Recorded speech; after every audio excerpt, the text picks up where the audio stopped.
gentlemen, imagine a world where every step you take is monitored, where your most personal moments are shared for the world to see, and where the very air we breathe is poisoned by the progress we see. A world of convenience, yes, but also one of consequences.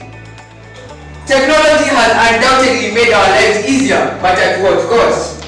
I, Valerian Minor, joined by the exemplary interlocutors Maya Shiko and Audrey Wanzera, stand here today in proposition of this motion, technology has brought more harm than good. Before diving into this discussion, let's first clarify what you mean by technology, harm, and good. Technology refers to the tools, systems, and devices developed through scientific knowledge to solve problems and make life easier.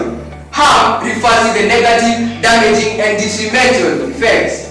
Good refers to the positive, beneficial impacts that contribute to society's well-being. With this in mind, let me present my first point: social isolation and mental health issues. While technology has connected us in ways never before imagined, it has also fostered a sense of isolation.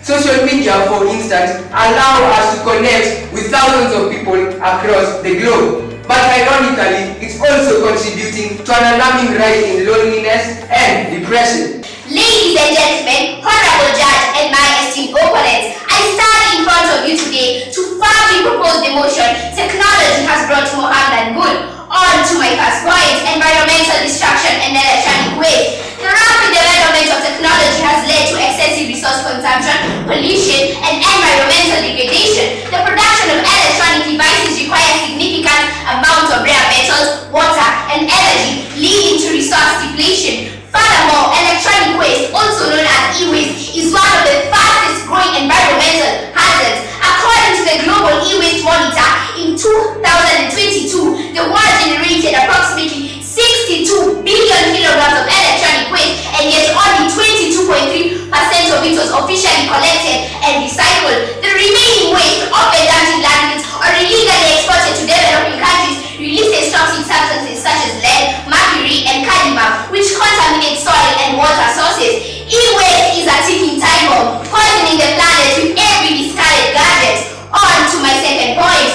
job displacement due to automation and artificial intelligence. Forget, but the tree remember. This saying reminds us that while technology may seem beneficial to some, the harm it causes leaves lasting scars on the society. While technology was created to serve humanity, it has instead begun to control and even harm us. I stand today to refute the claims stated by my opponents. My opponents say that technology results into job creation and economic growth. Although technology has created new jobs, it has destroyed far more than it has generated. Automation and artificial intelligence have replaced millions of factory workers, cashiers, and clerks. The new tech-driven jobs require advanced skills that most displaced workers do not possess, leaving them unemployed. While a few may benefit, the majority do suffer, leading to increased poverty and income inequality. On to my second rebuttal point. This is that technology results into improved communication and global connectivity. Technology has made communication instant, but at what cost? Instead of meaningful face-to-face conversations, people now live in a world full of distractions, constantly glued to their screens. Families sit together but are disconnected emotionally.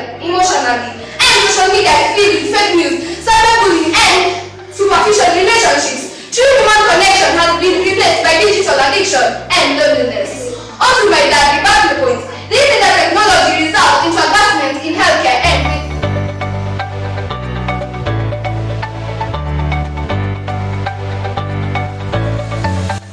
unity should not mean uniformity. Africa is already united. That's why we have the African Union.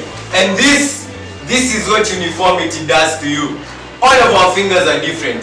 The prospect of us joining one of them to be one is diabolical, atrocious, and simply a prospect that is not a prospect. If you have not noticed, we are going to cook here. So let me turn on the stove and introduce you to our ingredients, because you already know that the recipe is opposing the Mona Lisa of meals. I will serve it to you without dressing. Of course, not in relevance to the Prime Minister in Equatorial Guinea. That will be for later down the line when we are dotting our I's and crossing our T's, refining our tapestry into a masterpiece. For now, let me refine our definition. Our country is governed by one political system. Kenya has 3,016 people in government. The USA has 762. That's more than quadruple. I hope you can see the picture that we're not only missing the forest for the trees, but the tree for the leaves. And I hate to break it to you, there's no blood on the leaves. The United States of Africa, it's a hypothesis of all African countries joining and forming one country. One that has been brought up and put down again and again and again. See, insanity is when you try the same thing over and over and over, expecting a different result, but a leopard does not change its spots. The whole case is based on what ifs and serendipities, and if it's down that road, I'm married to Kariwaho, aren't I? It will lead to more disunity, embezzlement, appearing unified, but it's a paradox. Like a zebra, is it black with white stripes or white with black stripes? None. The scientific color is black. Each nation is unique. Why are we vulgarizing this? I thought a bird in hand is worth two in the bush. But see, patience, the solution. Two birds, one stone. Haste makes waste, and a watched pot never boils. In 2021, a study by the ISS found that over 70% of conflict were because of ethnic dimension. But when forced, it is disastrous. We're watching at first under a sinking ship. It's like watching a train wreck in slow motion. Louis Martin, joined by the exemplary elocutionist. Thank you. You cannot have cattle with one stick. Ladies and gentlemen, let's not break what's already working by forcing unrealistic unity. Honorable judges, distinguished advisories, and the brilliant audience in this room, I, Colette Otere, from the prestigious Kijani School, stand here for team opposition to vehemently disagree on this notion. Not because I don't love Africa, but because I love it too much to force 54 unique nations into one oversized political blender. Now on to my first point. Economic disparities will widen, not close.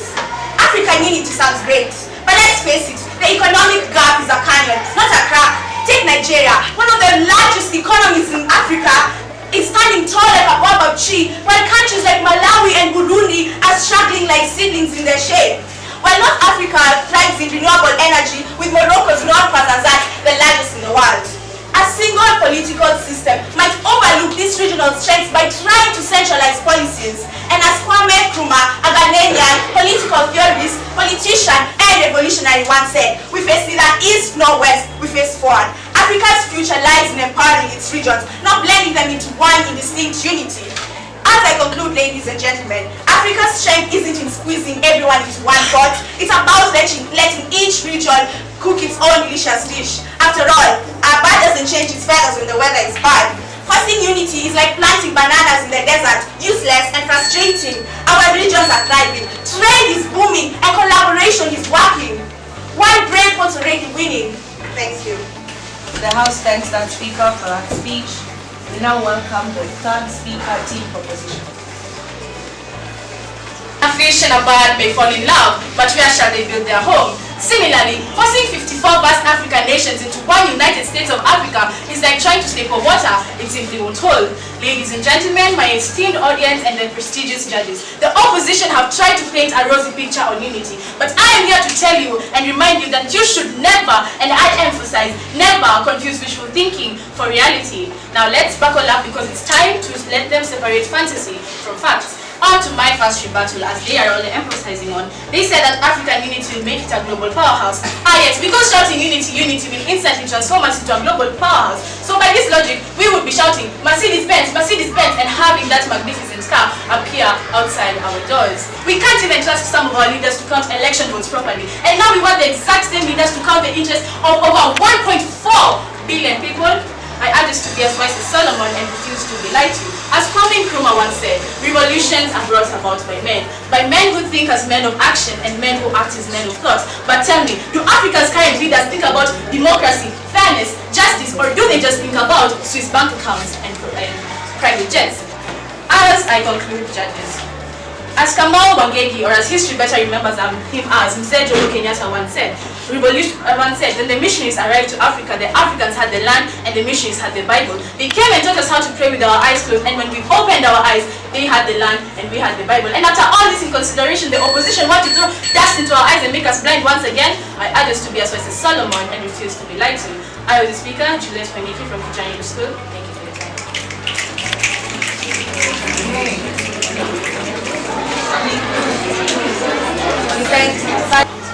Everything except a criminal record looks good on paper.